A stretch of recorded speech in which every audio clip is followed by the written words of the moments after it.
Ice cream is a delicious popular treat served around the world, but it hasn't been around forever. The creation of ice cream can be traced over centuries and across different empires. What finally brought ice cream to the masses wasn't its great taste, it was changes in technology, which allowed it to ultimately become the dessert we know and love today. Learn more about the history and development of ice cream on this episode of Everything Everywhere Daily.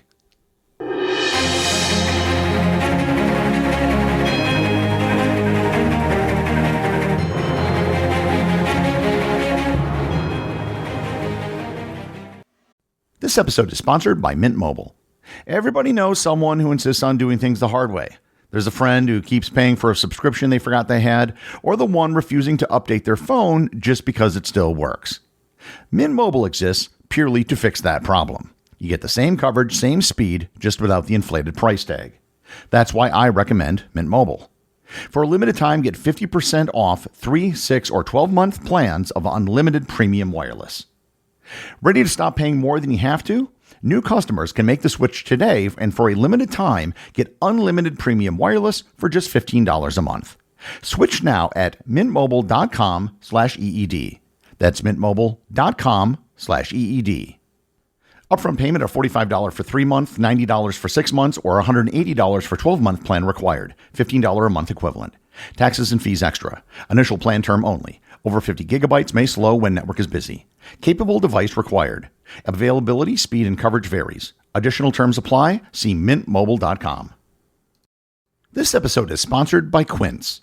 For months, I have been telling you about the high-quality products at great prices at Quince. But I want to share with you a recent experience I had with them. I recently purchased a new laptop bag from Quince. I ordered it online and waited for it to arrive, but it never showed up.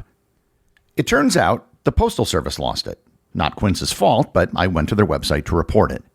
I was able to contact a live customer service agent via chat. They confirmed the issue and had a new bag sent to me immediately.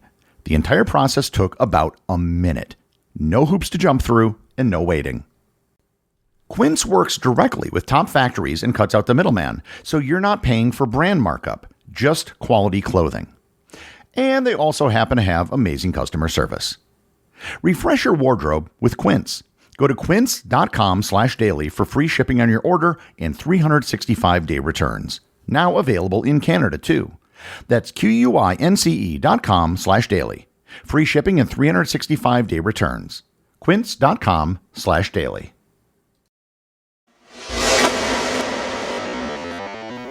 Everyone loves ice cream.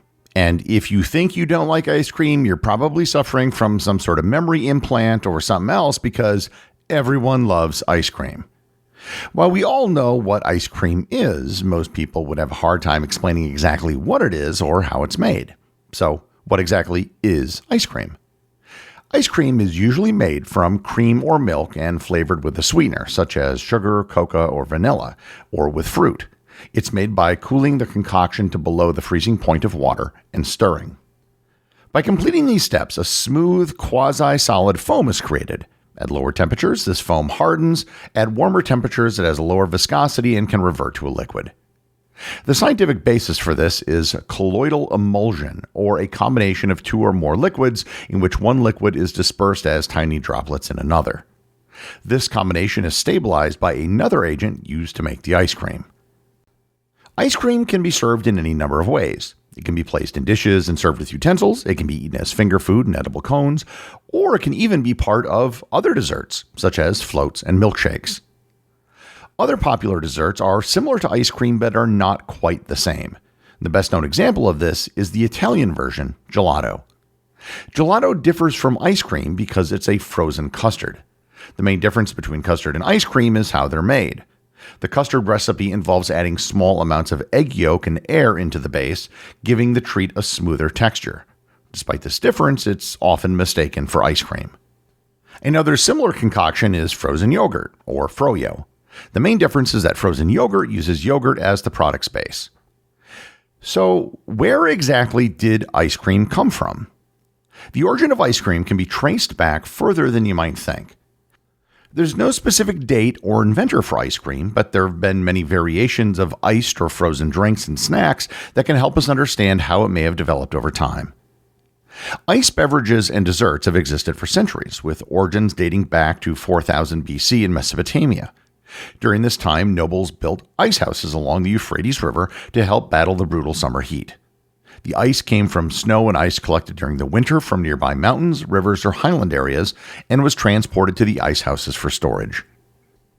Another historic example of using snow and ice to cool beverages occurred in Athens during the 5th century BC, when snow was sold on the streets to cool wine. In China, camphor-laced water buffalo milk was iced to create a popular sweet drink, and in ancient Rome, iced beverages were often served to the emperor along with added sweeteners like honey. The best example of a proto-ice cream can be found in 16th century India, where the Mughal emperors sent horse riders into mountain ranges to collect ice for the capital. Once the ice was delivered, it was used to make a dish called kulfi. The treat was made with condensed frozen milk in molds, and it's often described as traditional Indian ice cream. There are a few differences between kulfi and ice cream today. The most significant difference is that kulfi is not churned during its creation. This makes the dish denser than ice cream. And because of this key difference, kulfi is often considered a frozen dessert in its own right. Meanwhile, over in Europe, they were having their own ice cream-related discoveries.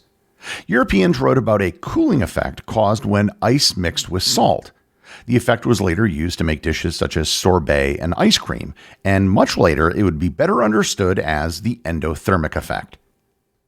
The introduction of ice cream to Europe is often attributed to Marco Polo, but some people argue that the credit should actually be given to Moorish traders. Polo is credited with bringing sorbet-style desserts to Italy after his time in China. It's believed that he had learned of the dish on his travels and brought it home with him. After arrival in Italy, the popular new dish then spread across Europe to its elites. According to popular ice cream legend, sorbet was introduced to France by an Italian, Catherine de' Medici. After marrying the French Duke of Orleans in 1533, she is said to have brought Italian chefs to her new home with her, and this is supposedly how sorbet was brought to France. And the story has been pretty much proven to be completely false. During the Medici period in France, there was no documentation of any Italian chefs present. Additionally, ice cream has been proven to exist in France before Catherine de' Medici's birth, so it's pretty safe to conclude that the story was false. In England, the first known record of an ice cream-related dish being consumed dates to roughly a century later in the mid-1600s. It's reported during that time that Charles I was served frozen snow. He was so impressed by the dessert that he offered the royal ice cream maker a lifetime pension to keep the recipe secret and preserve the treat's royal status. As with the French story, there is little to no evidence of this, so while it might be true, it is most likely just a legend. In the Americas, there were accounts of ice cream being served as early as 1744, with the First Lady of colonial Maryland reportedly serving it at a banquet. Not much is known about the development or popularity of ice cream in America until it was advertised in the New York Gazette in 1777. The ad stated that a confectioner named Philip Lindsay had ice cream available almost every day. This suggests that the product had been steadily growing in popularity across America during this period. Ice cream was considered a delicacy for the elite until the mid-18th century. Around this time, ice cream became increasingly accessible to the average person. And much of this was due to the spread of ice houses and commercial ice selling. In Europe, it was around the Mediterranean that ice cream first became accessible for the average person.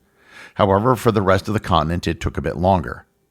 In England, it generally wasn't accessible to the public until the mid-19th century. This was due to the efforts of a Swiss immigrant named Carlo Gotti.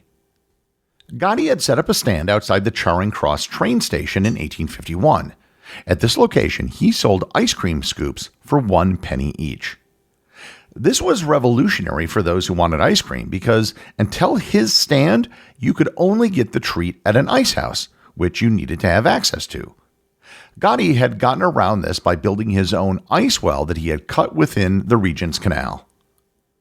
One of the most crucial people in the expansion of ice cream's popularity is the Queen of Ices, Agnes Marshall. Marshall is cited for popularizing ice cream recipes in England. She did this by making dessert consumption a popular middle-class course at meals. She ended up writing 4 books, each containing ice cream recipes. In addition, she gave public lectures and suggested new innovations, such as using liquid nitrogen to make ice cream. Multiple 19th century innovations helped expand ice cream's popularity. One of the first innovations was the combining of ice cream with soda water in the 1870s. This created ice cream floats. The idea is typically credited with an American named Robert Greene. Another innovation was the ice cream sundae. The origins of the sundae can be traced back to the 19th century and is believed to have been developed as an alternative to ice cream floats. During the late 19th century in the United States, some communities had blue laws in place. Blue laws are state or local regulations that restrict or ban certain activities on Sundays. In some areas, blue laws prohibited the sale of soda on Sundays. To circumvent this law, it's believed that the sundae was invented. The exact origin of the ice cream sundae is unknown, as numerous towns in the United States claim to be its birthplace. As for the ice cream cone, a recipe was first mentioned in one of Agnes Marshall's cookbooks in 1888. In her cookbook, Mrs. A.B. Marshall's Book of Cookery, Marshall discusses how to make a cornet. The cornet differs from the modern ice cream cone, but it shares the same function as an edible vessel for holding ice cream.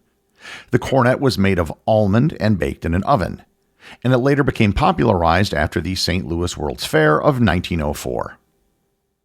In the 20th century, ice cream became increasingly accessible because of reduced refrigeration costs, which increased its popularity. Before modern refrigeration, making ice cream was quite labor-intensive. The process included cutting ice from ponds and lakes during the winter and then storing it in underground holes, ice houses, or wood frame houses to keep it during the warmer months. It then had to be made by hand in a large tub filled with salt and ice. This is known as the pot freezer method. By doing this, the temperature of the ingredients is lowered through the combination of salt and crushed ice. This method was later replaced by the hand churn method, which used similar resources to the pot freezer method, but added a hand crank machine to mix the liquid. This resulted in a faster, smoother ice cream. Refrigeration made ice cream innovation much easier, since they didn't need to go through all the steps for the ice. 2 of these major innovations were the expansion of flavors and the creation of soft-serve ice cream. Soft-serve ice cream is made similar to regular ice cream, but it contains more air, making it cheaper to produce. The style is served slightly differently from a machine that fills cones or dishes via a spigot and controls the release of the ice cream. Around this time, technical development also occurred in the form of additives.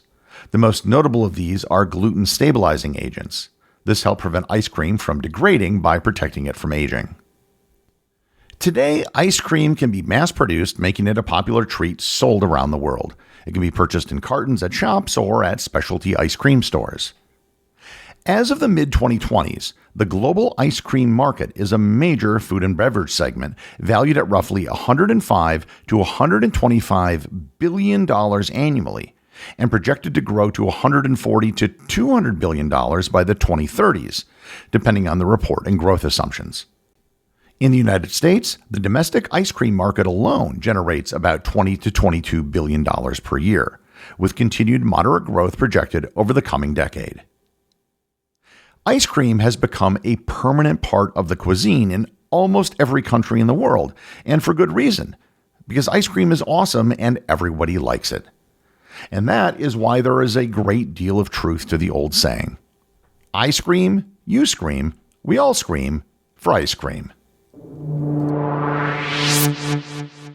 The executive producer of Everything Everywhere Daily is Charles Daniel. The associate producers are Austin Oetken and Cameron Kieffer.